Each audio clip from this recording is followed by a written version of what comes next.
Hello बच्चों, आज हम पढ़ेंगे कक्षा 4 के लिए पर्यावरण अध्ययन का पहला अध्याय।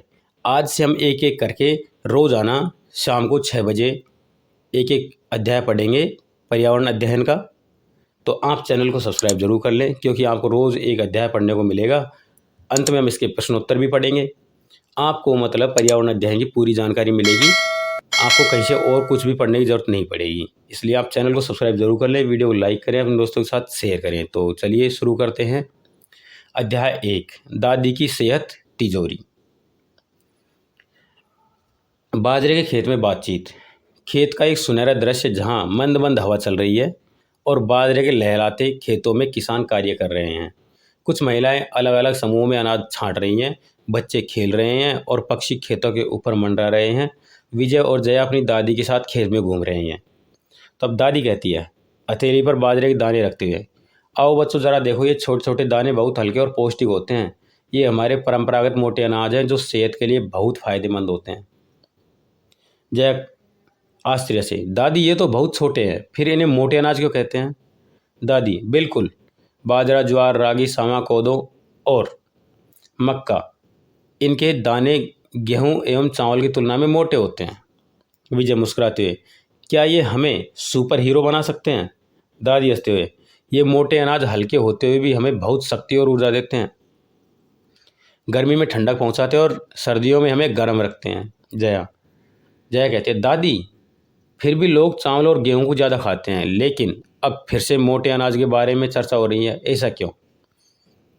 दादी कहती है, बहुत अच्छा सवाल। मोटे अनाज पर्यावरण के अनुकूल होते हैं, कम पानी में उगते हैं और हमारी सेहत के लिए भी बेहतर है।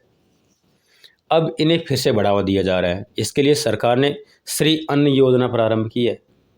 आपको पता होना चाहिए, भारत सरकार ने मोटे अनाजों को बढ़ावा देने के लिए श्री अन्न योजना की शुरुआत की है। विजय कहता है, तो हमें भी अपने खाने में इन्हें सम्मिलित करना चाहिए। दादी, बिल्कुल, यदि हम अपनी थाली में मोटे अनाज लाएंगे तो सेहत भी अच्छी रहेगी और हमारे किसान भी खुशहाल रहेंगे। बच्चे खुशी से सिर हिलाते हैं और खेत में खेलते हुए मोटे अनाज के महत्व को समझने लगते हैं। तो यहाँ पर चर्चा कीजिए, क्या आपने खेत में अनाज देखा है? पता कीजिए कि आपके गांव, नगर या उसके आसपास कौन कौन से मोटे अनाज की खेती होती है। क्या आप उसका पौधा पहचानते हो? देखिए, मैं इसका उत्तर दे देता हूँ। हमारे गांव में बाजरा, ज्वार, रागी, ये 3 चीज़ ज़्यादातर उत्पन्न होती है। उसके अलावा कांगनी भी पैदा होती है, शायद आपको पता हो तो। ठीक है। और भगर या फिर कोदो, ये भी खेतों में वैसे ही उगता है, इसे हम उगाते नहीं है, वैसे ही उगता है। ये पशुओं को चराने के लिए काम में आता है, लेकिन जैसे हम पशुओं के लिए घास काट कर लाते हैं, तो उसके साथ साथ में जैसे हम घास को नीचे डालते हैं तो वहाँ पर झड़कर काफ़ी मात्रा में इकट्ठा हो जाता है, जिसे हम झाड़ कर एक जगह इकट्ठा कर लेते हैं और साफ़ करके उसे खीर बनाने के लिए भी हम काम में लेते हैं। ठीक है, जिसे सांवा भी बोलते हैं।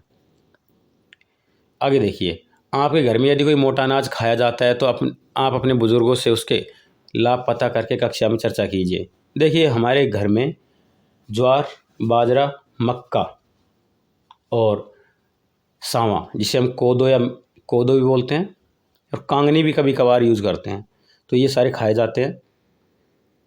शाम का समय आज सभी रसोई में है।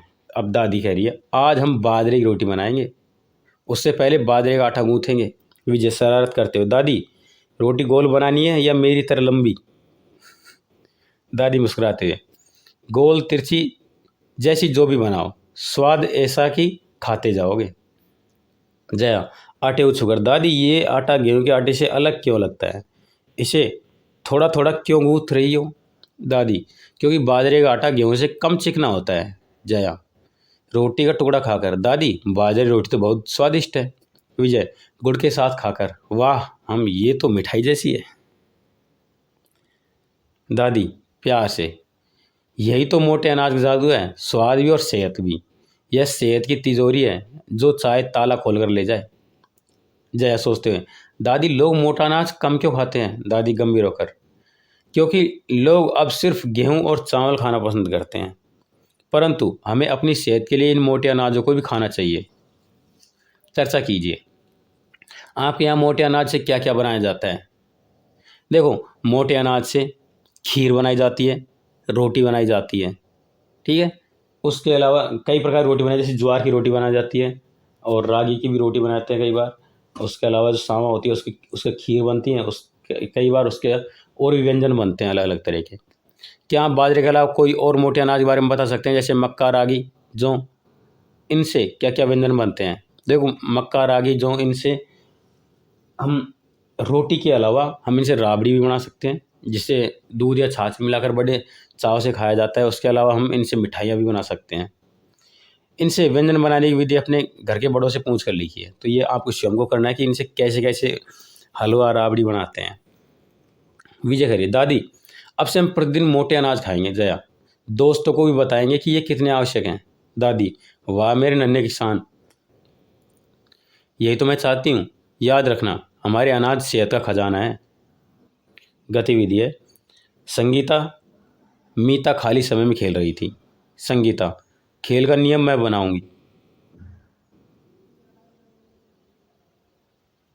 मीता, पिछली बार तुमने बनाए थे, आज मैं बनाऊंगी। संगीता, अच्छा चल बोल। मीता, एक साथी, एक श्रेणी, वर्ग वस्तु के किसी प्रकार का नाम बोलेगी। आपको एक एक करके उसमें आने वाली सामग्री का नाम बोलना है। जहाँ रुक जाए वहाँ एक अंक कम होकर दूसरे का बढ़ेगा। जैसे मैंने यदि बोला पक्षी, तो आपको एक पक्षी का नाम बोलना है, फिर एक पक्षी का नाम आप बोलोगी, फिर मैं रुकने तक। संगीता, ठीक है, शुरू करते हैं। खेल 5 अंक बनने तक खेलेंगे। इस तरह दोनों खेलने लगी।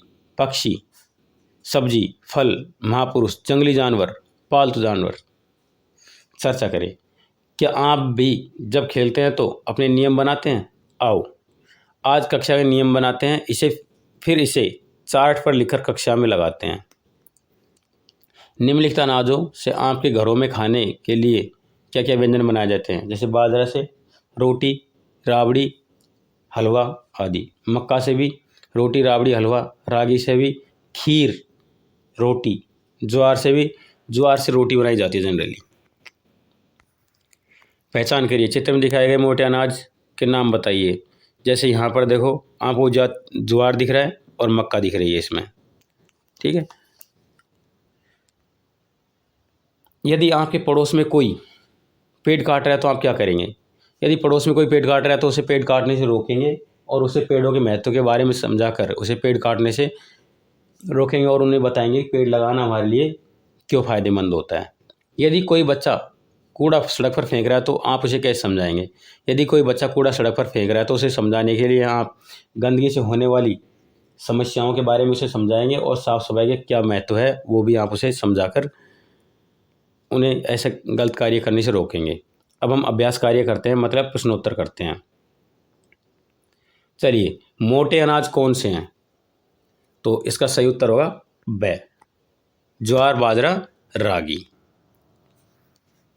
दूसरा प्रश्न, बाजरे की रोटी खाने से क्या लाभ है? देखो, शरीर को शक्ति और ऊर्जा मिलती है, ये इसका सबसे ज़्यादा बड़ा फायदा है।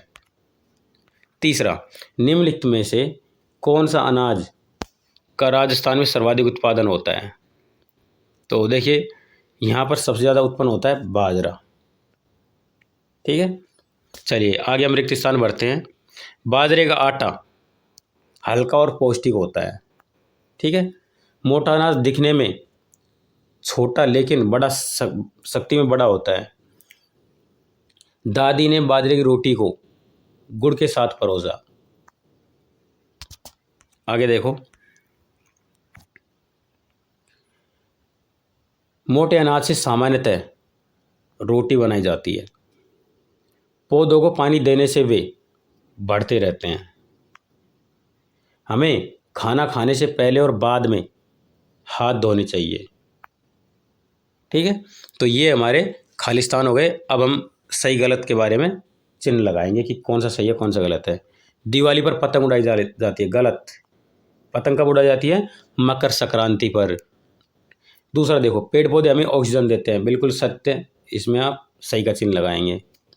पक्षियों को पिंजरे में रखना अच्छा होता है, गलत, बिल्कुल। किसी भी जीव जंतु को आप कैद में रखेंगे, ये बिल्कुल गलत होता है। हर एक जीव जंतु को स्वतंत्र रहने का अधिकार है। हमें मौसम मौसम अनुसार भोजन करना चाहिए, बिल्कुल सही है। आप सर्दी में मोटे अनाज की रोटी खाएं, गर्मियों में आप हल्का खाना खाएं। अब जो प्रश्न आए हैं उनके उत्तर आपको 2 से 3 वाक्यों में देने हैं। जैसे मैं आपको बोलकर बताऊंगा, आप चाहे तो उन्हें मेरे साथ साथ में लिख सकते हैं। मोटे अनाज कौन कौन से हैं? तो इसका उत्तर, मोटे अनाज देखिए, ज्वार, बाजरा, रागी। उत्तर क्या लिखेंगे? ज्वार, बाजरा, रागी। और कौन कौन से हैं? ज्वार बाजरा के अलावा भगर, जिसे सावा बोलते हैं, कांगनी। तो इनके नाम आप लिख लेंगे, ज्वार बाजरा रागी मक्का कांगनी और भगर। बहुत सारे हो गए। दूसरा प्रश्न, दादी ने बाजरे की रोटी बनाने को क्यों कहा? दादी ने बाजरे की रोटी बनाने के लिए इसलिए कहा क्योंकि बाजरे की रोटी मतलब एक जिसे मोटा अनाज कहते हैं, उसके बहुत सारे फायदे होते हैं।